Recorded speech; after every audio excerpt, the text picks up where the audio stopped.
तो good morning मेरे dear students.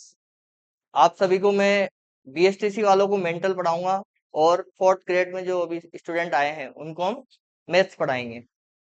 तो आप सभी अभी पहली बार कोचिंग कर रहे हैं या फिर पहले भी कर चुके हैं कहीं? फर्स्ट बार ही है? नहीं मतलब बहुत सारे 11th से कर रहे हैं अभी। मैं भी सुन के आया बाजार में कोई 11th में भी कोचिंग कर रहे हैं बीएसटीसी की।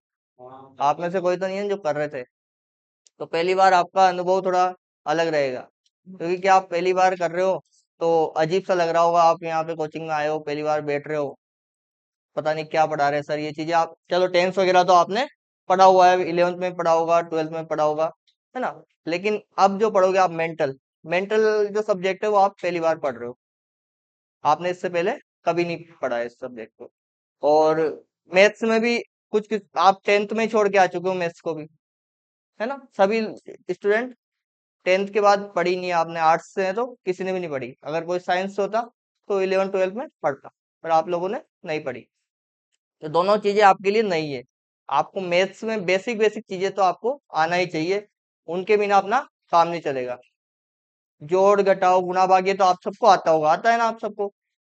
इसके बाद हम एक्स्ट्रा चीज सीखेंगे, जैसे इसमें आपके टॉपिक है फोर्थ ग्रेड में एचसीएफ एलसीएफ है, औसत है, लाभ हानि है, ब्याज है, चक्रवृद्धि ब्याज, साधारण ब्याज और अनुपात है। ये सब टॉपिक ये सब कवर कर लेंगे हम। आप सभी अगर 1 महीने 2 महीने अगर हमारे साथ जुड़े रहेंगे तो मैं गारंटी देता हूँ आपके एक भी क्वेश्चन गलत नहीं होगा मैथ का। मैं मेरा बताता हूँ आपको, थोड़ा सा आपको बताता हूँ। देखो, इस लाइन से शुरुआत करता हूँ। ये लाइन किसकी है, आप में से कोई बता सकता है? ये स्वामी विवेकानंद जी, हमारे आइडियल जो है स्वामी विवेकानंद जी की लाइन है। ये बहुत फेमस लाइन है। क्या लाइन है? संघर्ष। क्या लाइन है? संघर्ष जितना बड़ा होगा जीत उतनी ही शानदार होगी। आपका संघर्ष, जो आप यहाँ पे आए, अभी तो आपके लिए नॉर्मल लग रहा है आप यहाँ आए, लेकिन जब गर्मी बढ़ेगी, तपन जब बढ़ेगी और यही तपन आपको दिखेगी, तब आपको संघर्ष लगेगा। यहाँ पे आप आओगे भरी धूप में दिन में, जब आप आओगे तो आपको संघर्ष लगेगा। यहाँ पे आके आप पढ़ रहे हो, उसके बाद आपने घर पे जाके वापिस पढ़ाई कर रहे हो, ये सब आपका क्या है? एक संघर्ष है। आप घर से दूर हो, आप 1 महीने 2 महीने के लिए हो सकता है आप पूरे 12th में घर से दूर रहे हो, अभी और दूर रहना पड़ रहा है आपको घर से। बाहर का खाना पड़ रहा है या फिर आप खुद बना रहे हो, जाके बनाओगे भी सही। ये सब क्या है? संघर्ष की कैटेगरी में आते हैं। ये संघर्ष है। तो संघर्ष जितना बड़ा होगा, सभी का संघर्ष बड़ा ही है, और बड़ा होगा जीत। जीत उतनी ही शानदार होगी आपकी। आप जितना बड़ा संघर्ष करोगे जीत आपकी शानदार होगी। अब मैं मेरा बताता हूँ आपको। मैंने कभी नहीं सोचा था मैं एक गवर्नमेंट टीचर बनूंगा। मैंने लाइफ में नहीं सोचा था मैं अपना कि मैं एक गवर्नमेंट टीचर बन पाऊंगा। मैं क्या कर रहा था, इसके पहले मैंने बीटेक किया हुआ है, इलेक्ट्रिकल इंजीनियरिंग की हुई है। दिल्ली जॉब कर रहा था मैं। दिल्ली जॉब कर रहा था 20,000 रुपये महीने में, है ना। वहां से भैया है मेरे, उनका फोन आया कि मैं तेरा बीएसटीसी का फॉर्म भर रहा हूँ, ठीक है, तेरे को बीएसटीसी करना है। मैंने कि मैं नहीं करूंगा। लेकिन भगवान को कुछ और ही मंजूर था। उन्होंने बीएसटीसी का फॉर्म उन्होंने ही भर दिया। उन्होंने मेरे से केवल मेरा फोटो और साइन मांगा, बाकी सब कुछ उन्होंने ही भर दिया, ठीक है। और फिर बोला कि 15 दिन बचे, अब तू घर पे आ जा। तो 15 दिन पहले पे 30 अप्रैल को पेपर था उस टाइम, 2016-17 में। 30 अप्रैल को पेपर था। मैं यहाँ पे करीब करीब 12 मार्च को, 12 अप्रैल या 12 मार्च को यहाँ पे घर पे आ गया। और मैंने एक कोचिंग चलती थी यहाँ पे बहुत पहले, ये गोपाल सर उसी में पढ़ाया करते थे। तो उस टाइम मैंने उस कोचिंग में गया और कुछ मेरा सब क्लियर था। मेंटल वगैरह में मैथ्स बिलोंग करता था, बीटेक किया हुआ था, तो मेंटल वगैरह ये सब क्लियर था। केवल मेरा एक ही चीज लो था, वो था जीके और हिंदी। जीके और हिंदी मैंने इतनी शानदार तरीके से पढ़ी। केवल जीके और हिंदी पे फोकस किया, क्योंकि मेरे को पता था मेंटल और बाकी सब सब्जेक्ट में कंप्लीट कर लूंगा। मैंने वही किया। और वहां पे 4 टेस्ट हुए। मैं जितना पढ़ा ना, उसमें केवल 4 टेस्ट हुए और हर टेस्ट में मेरी फर्स्ट रैंक आई वहां पे, 250 से 300 बच्चों में। तो सब जितने भी टीचर थे अभी, उस टाइम कुछ टीचर नहीं बने थे, अब बन चुके हों, तो वो भी चौंक जाते थे कि अभी तो 15 दिन पहले आया और इसकी फर्स्ट रैंक आ गई। तो सबका फोकस मेरी तरफ आ गया। उसके बाद फिर हमने एग्जाम दिया और एग्जाम देके क्लियर हो गया मेरा एग्जाम। और रिजल्ट आया मेरा 468 नंबर थे मेरे बीएसटीसी में। 468 नंबर थे। मेरे को जिन सर ने पढ़ाया था, बजरंग लाल जी नागर सर है, उनका फोन आया जैसे ही रिजल्ट मैं देख ही रहा था, मोबाइल में रिजल्ट आता था पहले, मैं देख ही रहा था, इतना फोन आ गया कि अब क्या प्लान है। मैंने कि सोचेंगे अब क्या प्लान है, अभी तो मैं नहीं कर रहा हूँ बीएसटीसी, दे लिया एग्जाम, घर वालों ने बोला तो दे लिया एग्जाम, पर नहीं दूंगा, आगे नहीं करूंगा, कॉलेज नहीं करूंगा, क्योंकि मैं जॉब कर रहा हूँ। फिर भैया ने कहा कि टेंशन मत ले, सब हो जाएगा, तू कर तो सही। तो कोटा डाइट मिल गई मुझे, नंबर शानदार थे, राजस्थान में 303 रैंक थी मेरी, तो मुझे कोटा डाइट मिल गई। और वहीं मैं कोटा ही जॉब करने लग गया। मेरा खुद का ऑफिस था कोटा में, वहीं जॉब करने लग गया। कॉलेज में भी बात कर ली, कॉलेज वालों ने भी किया ठीक है आप जॉब करो, कोई प्रॉब्लम नहीं। उनका कंप्यूटर का काम कर देता ना, मेरे को कंप्यूटर बहुत अच्छे से आता है। तो 2 साल कब निकल गए पता ही नहीं चला। 2018 में, 2019 में मेरी बीएससीसी भी कंप्लीट हो गई। और किस्मत देखो, बीएससीसी कंप्लीट हुई तो मेरा भी थोड़ा बहुत उसमें आया कि यार हम भी कर लेते हैं, रीट आ रही है तो रीट भी क्लियर कर ही लेंगे, अब जब इतना कर लिया तो कोचिंग करने चले गए। लेकिन लॉकडाउन आ गया। कितने कितने कब आया था लॉकडाउन, आप सबको पता है? आप सबने भी देखा होगा, 2020 में। और मैं कोचिंग करने कब गया था? 5 जनवरी 2020 को। तो 5 जनवरी 2020 को मैं उस टाइम जब गया था, जो जयपुर ऑफिस में था, जयपुर से चला गया जोधपुर, कोचिंग करने गया ही था। और कितना, मात्र जनवरी में चला होगा 20 दिन, और फरवरी में वही 29 दिन, इनमें से भी है ना कुछ छुट्टियां उट्टियां काट के थोड़ा सा पढ़ाया। और मार्च में होली की वेकेशन लग गई। होली की वेकेशन थी 12 मार्च को। 12 मार्च को वापस गए जोधपुर और लॉकडाउन लग गया। लॉकडाउन लगते से सब काम खत्म, घर पे आ गए। केवल मैंने घर पे पढ़ाई करी, संघर्ष इतना शानदार किया मैंने घर पे। लॉकडाउन में मैं ना बाहर कहीं जाना नहीं था, घर पे ही पढ़ाई करी, दिन रात एक किया मैंने, केवल किताबों में, न कोई बाहर गया किसी के साथ पढ़ने, केवल किताबों में फोकस किया। और रीट जब आई तो रीट में मेरे 137 नंबर, 150 में से 137 नंबर कब थे? जब मैं एग्जाम देके बाहर निकल रहा था। जब सब मिलाते हैं ना, आंसर की आ गई, पेपर हाथ में है तो मिला लेते हैं, तो मैंने मिलाए तो मेरे कितने हुए? 137 नंबर हुए। लेकिन जब फाइनल आंसर वो आया रिजल्ट, तो मेरे आए 138, है ना। और फिर वापस रिजल्ट रीसफल हुआ, किसी के बोनस चढ़ा, किसी के कुछ चढ़ा, तो मेरे फाइनल जो नंबर आए वो आए 139। मतलब नंबर कम नहीं हुए, संघर्ष इतना शानदार था कि नंबर कम नहीं हुए, नंबर बड़े ही सही। तो सफलता ने क्या किया, क्या किया? शोर मचा दिया। सफलता ने, जीत हमारी शानदार रही। तो अब जब मेरा रिजल्ट आ गया तो इस एरिया में सबसे ज्यादा नंबर मेरे ही थे। ये वही इंसान है जो बीएसटीसी का फॉर्म भी नहीं भर रहा था, ये वही इंसान है। और आज गवर्नमेंट टीचर बन के बैठा हुआ है और स्कूल में छोटे बच्चों को पढ़ाने जाता है।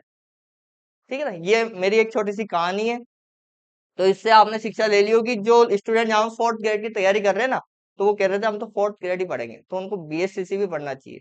क्यों? क्योंकि क्या पता आपका जो फ्यूचर है वो बीएसटीसी से जुड़ा हुआ हो।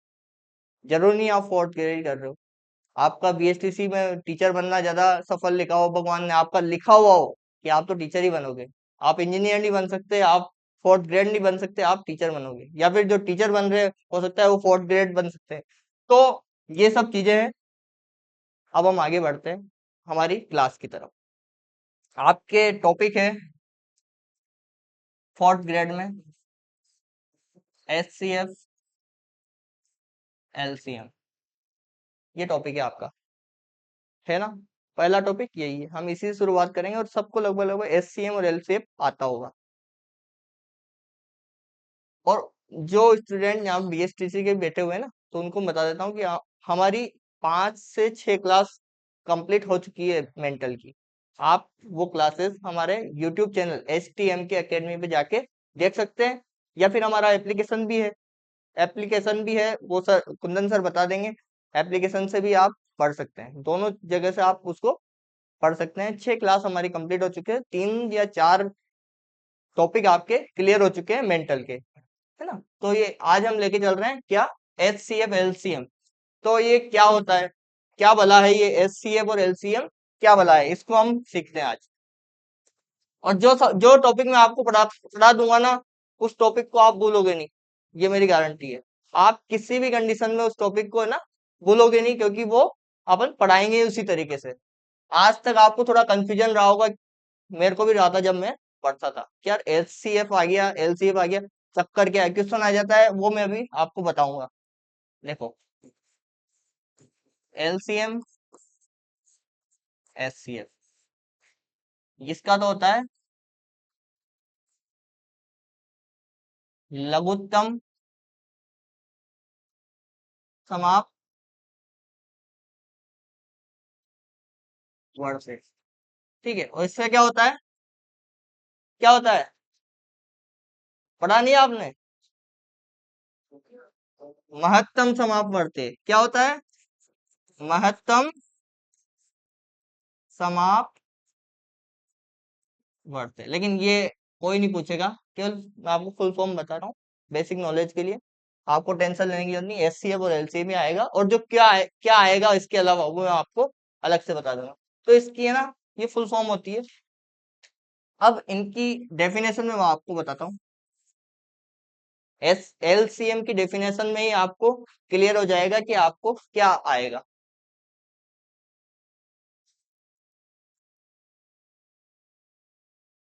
वह छोटी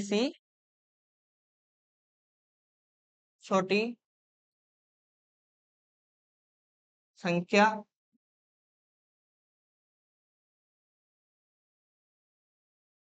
जिसमें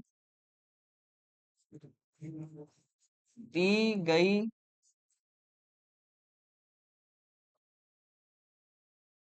संख्याओं का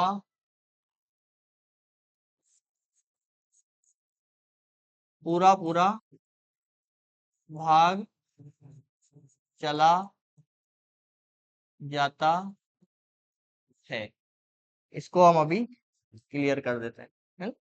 अभी इसको समझते हैं, क्या LCM को हम समझते हैं, HCF को अपन बाद में लेंगे ना। LCM क्या कह रहा है, वह छोटी संख्या, आपको एक ही चीज पे फोकस करना है, किस पे, इस पे, वह छोटी संख्या जिसमें, छोटी संख्या जिसमें दी गई, गई 2 बार लिख दिया हमने, दी गई संख्याओं का पूरा पूरा भाग चला जाता है, ये होता है LCM। अब कैसे होता है मैं बताता हूँ आपको। माना कि अपने पास कोई संख्या है,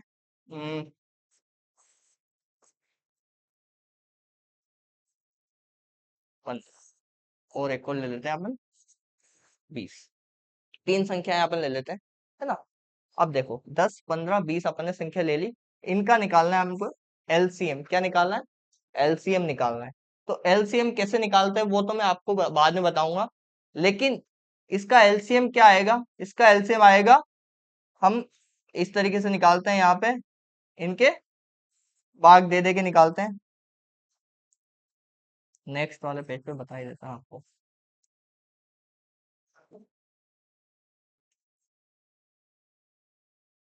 10, 15, 20, इस तरीके से अपन इसको ड्रॉ कर देंगे।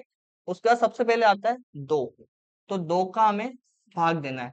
2 का 10 में, 2 का पार्ट अपन बोलते हैं, कितनी बार में 10 आता है, 5 बार, तो अपन यहाँ पे 5 लिख देंगे, क्योंकि 5 दुआ कितने होते हैं, 10।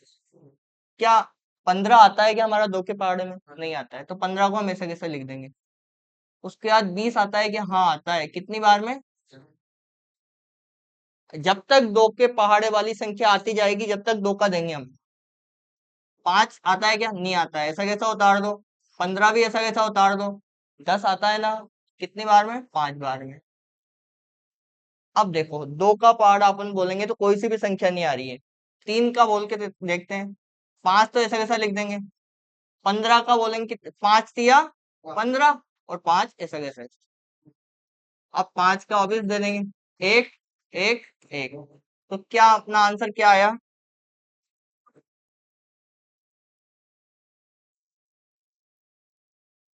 10, 15, 20 और इनका एलसीएम ऐसे लिख देते हैं अपन। एलसीएम ऑफ इसका कितना आया? 2 गुना इन सबको मल्टीप्लाई कर दो। कर देंगे।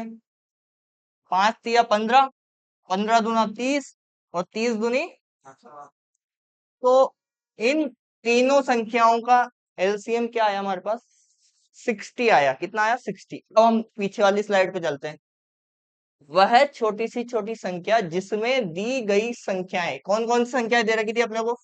10, 15, 20। दी गई संख्याओं का पूरा पूरा भाग चला जाता है। और अपना आंसर क्या आया था? एलसीएम 10, 15, 20 इक्वल टू 60 आया था। दी गई संख्या, छोटी संख्या अपने पास क्या आई? छोटी से छोटी संख्या 60 आई। जिसमें दी गई संख्याएं, अपने को ये संख्याएं दे रही का पूरा पूरा भाग चल, इन संख्याओं का पूरा पूरा भाग जाता है 60 में। देख के देख लो। 60 में हम 10 का भाग देते हैं तो क्या आता है? कितना आता है? 6। 15 में, 60 में 15 का भाग देते हैं तो कितना आता है? 4 आता है। कितना आता है? और 60 में हम 20 का भाग देते हैं तो कितना आता है? 3। पूरी पूरी बात जा रहा है ना? सेसफल तो नहीं बच रहा है इसमें। ये हुआ इस लैंग्वेज का अर्थ। हमें एलसीएम निकाला। केवल एक चीज आएगी, अगर क्वेश्चन वो चेंज करेगा, एलसीएम नहीं देगा, एससीएम देगा, ये कुछ भी नहीं देगा नाम, तो वो दे देगा वहां पे छोटी सी छोटी संख्या। जैसे ही आपने ये वर्ड सुना, आपको एलसीएम निकालना है उसका, बस कुछ भी नहीं करना है, एलसीएम निकालना। छोटी संख्या और एलसीएम हम निकाल देंगे। ये हमने एलसीएम निकाल दिया। ठीक है। इसको आपने नोट किया या नहीं किया अभी तक? नोट कर लो इसको।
आपको अगर कोई कलर, पेन का कलर अगर समझ में नहीं आता है तो आप बता सकते हैं कि सर ये वाला विजिबल नहीं है हमें, तो हम चेंज कर देंगे ना।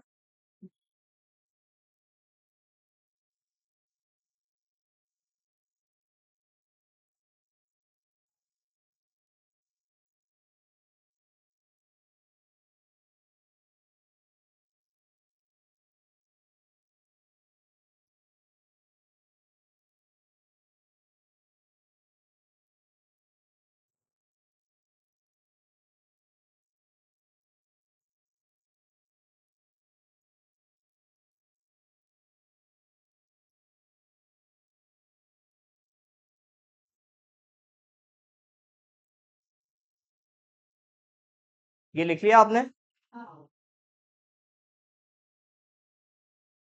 ये भी आप नोट डाउन कर लीजिए एक बार।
ये लिख लिया आपने। तो एक एलसीएम और निकालते हैं हम। ये वाला समझ में आ गया ना आपका, लास्ट वाला?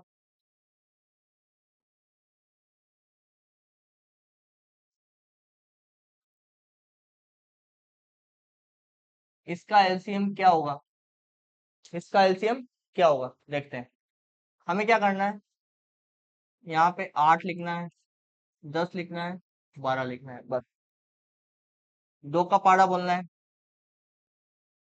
4 दूना 8, और 5 दुआ 10, और 6 दुआ, फिर दो का पाड़ा बोलना है।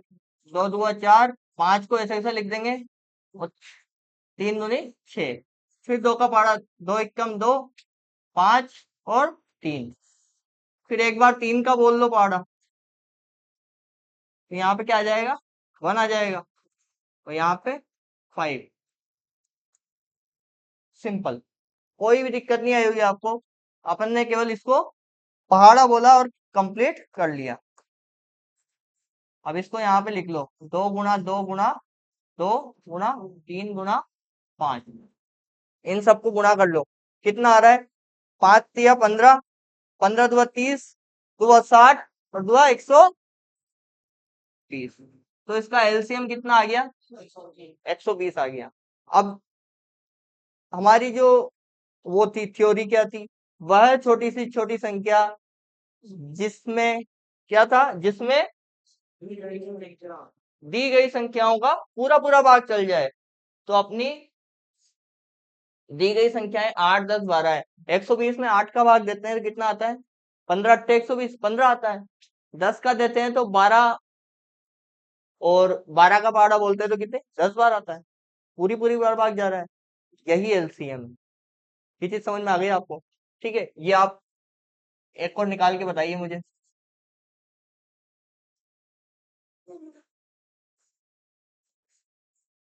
ये वाला आप करके बताइए मुझे, कितना आता है।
हम्म, किया आपने? किया किसी ने? आपने? क्या आंसर आया? 36। देखते हैं क्या आपका आंसर सही है या गलत। 4 6 9, दो का भाग देंगे। 2 दूनी 4, 3 दूनी 6, 9 का 9, 2 एकम 2, 3 ऐसा कैसा, 9 ऐसा कैसा। किसका देंगे अब? 3 का। 3 एकम 3, और 3 तिया 9, फिर 3 का दे लेंगे। कंप्लीट। तो क्या आया? 2 × 2 × 3 × 3, 3 तिया 9 दूनी 18, और दुआ 36। बहुत अच्छे। तो आप ये सिंपल एलसीएम निकालना तो सीख गए। लेकिन अब मैं आपको कुछ अलग, ये वाला आपने नोट तो कर लिया ना? ये तो आपने कर ही लिया सबने। अब देखिए इसमें एक चीज बताता हूँ मैं आपको।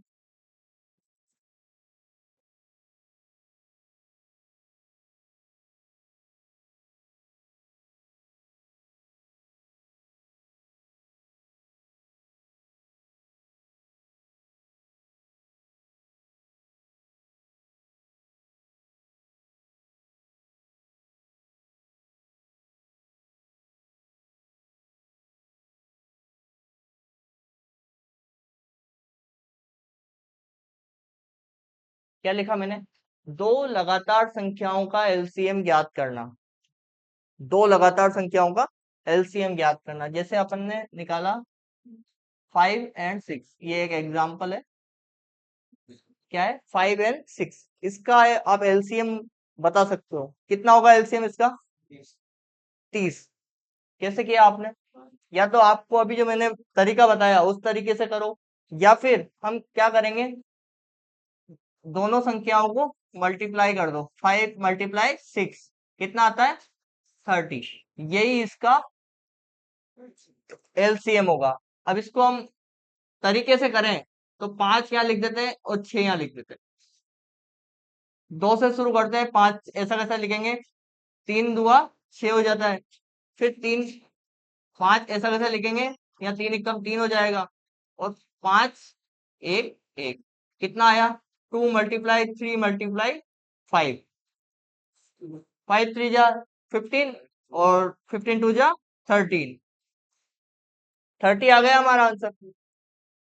तो एक रूल ये है, दो लगातार संख्याओं का एलसीएम, कोई सी भी संख्याएं आ जाए, कोई सी भी संख्याएं आ जाए, अगर लगातार है तो उनका क्या करना है? हमें केवल मल्टीप्लाई करना है। जैसे एक और एग्जांपल देखो आप। अब मान लो ये तो सिंपल था, 5 6 आ गया। मान लो एग्जाम में आ गया 42 और 43, इसका एलसीएम बताओ। 42 और 43 का एलसीएम ये बताओ आप। तो हमें क्या करना है? हम ऐसे, या तो उसको इस तरीके से करो लिख के, या फिर दोनों को मल्टीप्लाई कर दो और आपका आंसर आ जाएगा। तो मल्टीप्लाई करना तो हम सबको आता है, बेसिक जो तरीका है आपने बचपन से पढ़ा है उसी तरीके से कर लो। इसके अलावा और कोई ऑप्शन नहीं है। बाकी होती है वो विधियां होती है, वैदिक गणित से हम इसे कर सकते हैं, लेकिन वैदिक गणित आप सबको और टफ पड़ेगी, तो हम बेसिक तरीके से कर लेते हैं। 3 दूनी 6 और 4 दूना 8, 4 तिया 12 का 2 हासिल का 1, 4 6 16 और 1 17, 6 8 और 2 10 का 0 हासिल का 1, 7 और 1 8 और 1 का 1। यही इसका एलसीएम होगा। अब इसका मतलब क्या हुआ? 42 का 1806 में भाग चला जाएगा पूरी पूरी बार, शेषफल नहीं बचेगा। और ऐसा ही 43 का है, 43 का भी भाग देंगे तो पूरी पूरी बार भाग चला जाएगा। यही इसका लॉजिक है, आप सब समझ गए होंगे, है ना? अगर इसको, अगर और कोई, अगर हम जैसे किसी ने गुणा करने में गलती कर दी वहां पे एग्जाम में, मान लो उसके 1806 की जगह 1608 आ गया, मान लो किसी ने गड़बड़ी में गलती कर दी, तो उसका एक बार आप भाग देके भी चेक कर सकते हैं। 42 का इसमें भाग देके चेक कर लो, आंसर हमारा सही तो है ना। मान लो आपके पास टाइम है, वैसे तो अगर आप आर्ट्स से हैं तो आपका मेन टाइम जो लगने वाला है ना, वो मैथ में ही लगेगा। बाकी और किसी भी सब्जेक्ट में इतना टाइम नहीं लगेगा जितना आपका मैथ में लगेगा। इसमें एक एक क्वेश्चन आपको 5 मिनट तो खींच ही देगा, क्योंकि आपका जो बैकग्राउंड है वो आर्ट्स से, तो आपको ना इसमें फोकस ज्यादा करना पड़ेगा, प्रैक्टिस करनी पड़ेगी। मैंने आपको आज कितने, 1 2 4 सवाल बताए केवल, लेकिन आप इस इन 4 सवालों से घर पे जाके कम से कम 100 सवाल कर सकते हैं। आप कोई सी भी बुक ले लीजिए, आप गाइड ले लीजिए, बहुत अच्छी अच्छी गाइड मार्केट में मिल जाती है। 4th ग्रेड की एक कोई सी भी गाइड ले लीजिए, मार्केट में मिल जाएगी। मैंने अभी एक गाइड मंगाई भी है, आपने हमारी शॉप देखी होगी, यहाँ पे गाइड है। उस गाइड को मैं खुद भी देखूंगा एक बार, और आपको भी, आपके लिए यहीं पे लेके आऊंगा, है ना? उस गाइड में बहुत अच्छे अच्छे क्वेश्चन है, उनको आप सोल्व करिए, प्रैक्टिस करिए। Practice max man perfect. आप जितना ज्यादा प्रैक्टिस करेंगे ना इन सवालों की, उतना आप इनमें परफेक्ट हो जाएंगे। मैंने रीट में है ना, मेरे को एक एक टॉपिक बहुत खाता था, वो टॉपिक मुझे नहीं आता था, उसको मैंने बार बार एक ही क्वेश्चन को है ना मैं 10 बार करता था। वो क्वेश्चन फिर मेरे ना एग्जाम में गलत नहीं हुआ। 3 क्वेश्चन मुझे नहीं आ रहे थे रीट में लास्ट टाइम पे, और मेरे पास 1 घंटा बच रहा था, क्योंकि मेरा सबसे मजबूत जो सब्जेक्ट है वो कौन सा है? मैथ। और मैंने मैथ को केवल और केवल 15 मिनट में कंप्लीट कर दिया था रीट में। तो मेरे पास 1 घंटा बच रहा था, 4 बजे पेपर कंप्लीट कर दिया था, 5 बजे ओएमआर सीट सबमिट करनी थी। 1 घंटे में 3 क्वेश्चन किए मैंने लास्ट में, जो नहीं आ रहे थे मुझे, और उनको भी कंप्लीट करके आया, और 30 में से 30 नंबर रीट में आए मेरे। तो आपको भी प्रैक्टिस जरूरी करनी है। बिना प्रैक्टिस के आप कुछ भी नहीं कर सकते। एक बार हिंदी में आप है ना उन जैसे आपने हिंदी में पढ़े संधि पढ़ी, तो संधि को आप देख लोगे, इसके नियम देख लोगे तो आपका वो कंप्लीट हो जाएगा। या आपने इंग्लिश पढ़ी तो इंग्लिश को भी आप एक बार देख लोगे, टेंसेस वगैरह, तो एक बार आप सीख जाओगे उनको। लेकिन मैथ्स में तो आपको प्रैक्टिस करनी ही पड़ेगी। बिना प्रैक्टिस के आप कुछ भी नहीं कर पाओगे। आपको यहाँ से जाने के बाद आप खाना पीना करके आप फ्री होके डायरेक्ट पढ़ने बैठ जाइए, क्योंकि आपके पास समय बहुत कम है। 2 से 3 महीने मान लीजिए आप, है ना। जितने भी महीने आपको केवल इसी पे फोकस करना है, अगर आपको आपका एग्जाम क्लियर करना है तो। अगर आपकी जीत आपको शानदार बनानी है तो आपको तैयारी तो शानदार ही करनी पड़ेगी। ठीक है लीडर, ठीक है स्टूडेंट। तो ये हमने आज एक रूल पढ़ा केवल। आज हमने इंट्रोडक्शन क्लास के हिसाब से एक ही रूल पढ़ा, और इसी पे बेस्ड क्वेश्चन हमने देखे हैं। जैसे आप कुछ क्वेश्चन और ले सकते हैं एग्जाम्पल के तौर पे, जैसे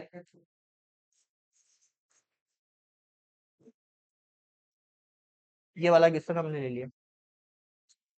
ठीक है, तो इस क्वेश्चन को आप चाहो तो घर से करके ला सकते हैं, है ना। इस क्वेश्चन को आप लिख लीजिए और घर से करके लाएंगे। और जो स्टूडेंट मेरे को ऑनलाइन देख रहे हैं, ऑनलाइन इस क्लास को अटेंड कर रहे हैं, उनके लिए भी ये होमवर्क है। हम इसको कल फिर सॉल्व करेंगे। और आप अगर हमारी क्लासेस ज्वाइन करना चाहते हैं तो आप भी हमारे ऑफ ऑफलाइन बैचेस को ज्वाइन करना चाहते हैं तो आ सकते हैं। रजिस्ट्रेशन चालू है। इवनिंग में 4 बजे से हमारा बैच शुरू हो चुका है। Thank you so much.